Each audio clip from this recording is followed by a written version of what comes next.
Now, with Nachtterror and having them, you know, band members in different provinces and stuff, what direction would you like your band to go, like, in the future? Well, I suppose to the point where we could afford to have them fly here every weekend for jam, but since that's not a realistic concept, I would say in the near future, get more on the road. You know, we've had a lot of time to hone our craft and kind of get our shit together, and I really want to see Nachtterror kind of exposed to a wider audience. You know, we've played here. People know who we are. I'm confident and happy with that. And it would just be nice to kind of be able to go to, you know, Ontario and go to BC and kind of say, hey, this is Saskatchewan. You know, it's, you know, as much as our demographic tells you that there aren't going to be a lot of great bands here because we're not big enough, it's bullshit. Oh yeah. The most diverse and interesting bands I've seen in my entire life have come from this province and central Canada as a whole.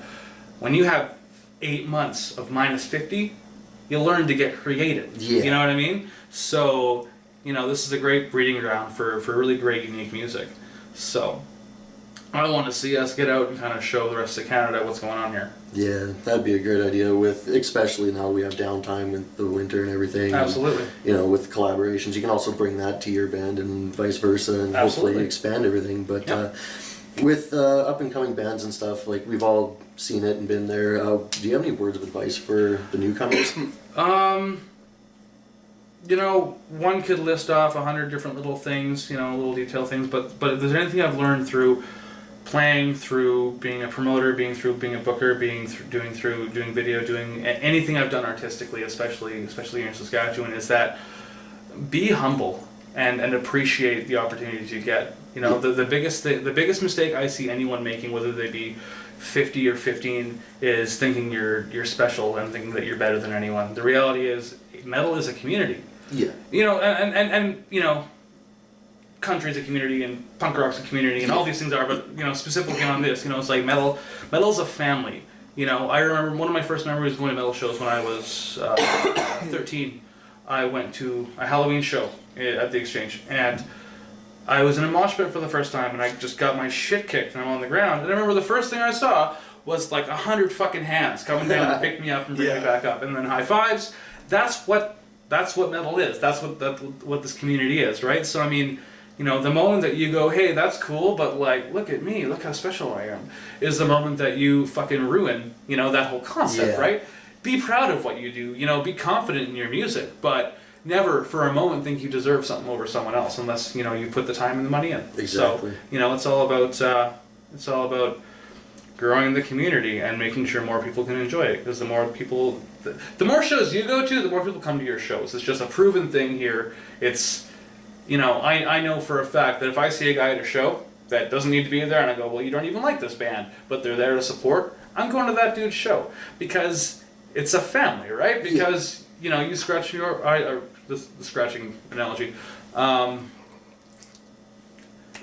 it's all about working together. Yeah. And that's what the beautiful thing is about this community. So, yeah, don't be an asshole and keep your fucking head on right. I guess that's really the best synopsis to it. Yep, I'd have to agree with that. Yep. Now, where can fans and soon-to-be fans find all your material, videos, tour dates, and stuff like that?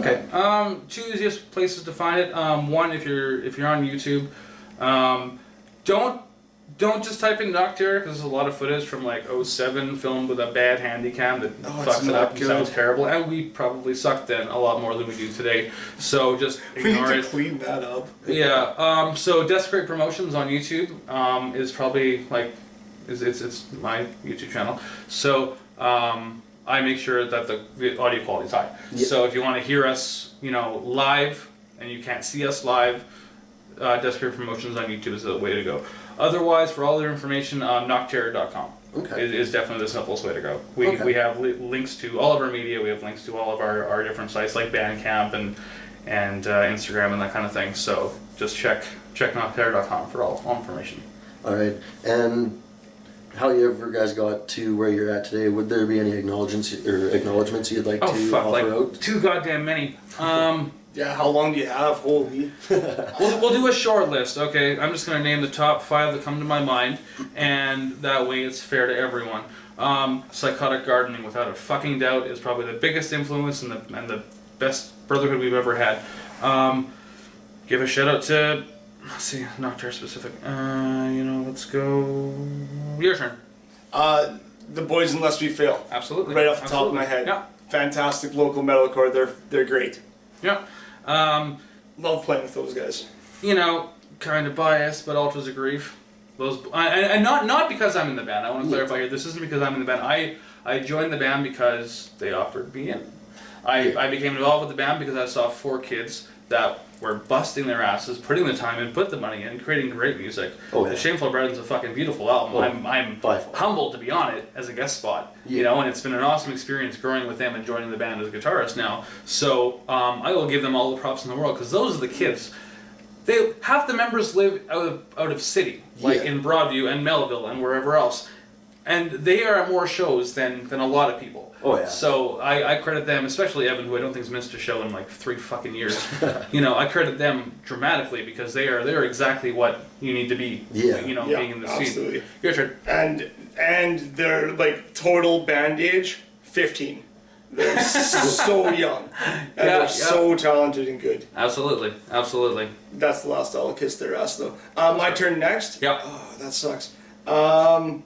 Cyborum. Nate, I'm going to throw out how much work has he done for us. He's been fantastic. As we haven't mentioned this, I guess this would be the exclusive first drop. Nate Craddock, or Horde, who is Cyborum, is actually doing all the keyboards for the Nachtterror vinyl. Oh, nice. And then actually for the Judgment album we are currently working on mastering. So, shout out to Nate for sure.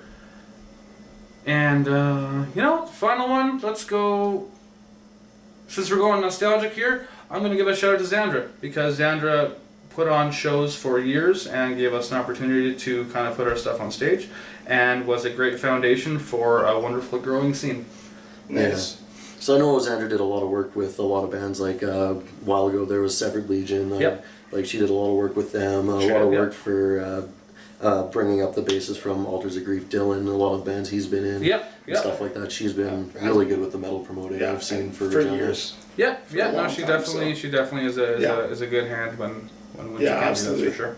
And then to anyone who's come out and supported any show in Regina ever, since ever. That's the shout out I want to throw out now. No, that's fair. Thank you so much to anyone that's ever come out to us, any other local metal show, anyone that supported a local scene. Keep rocking, keep doing that. Because without you guys, I wouldn't be on a couch being asked questions. I wouldn't know. Well, I would. It would just be at my house with my roommate, and he'd probably be telling me to shut up.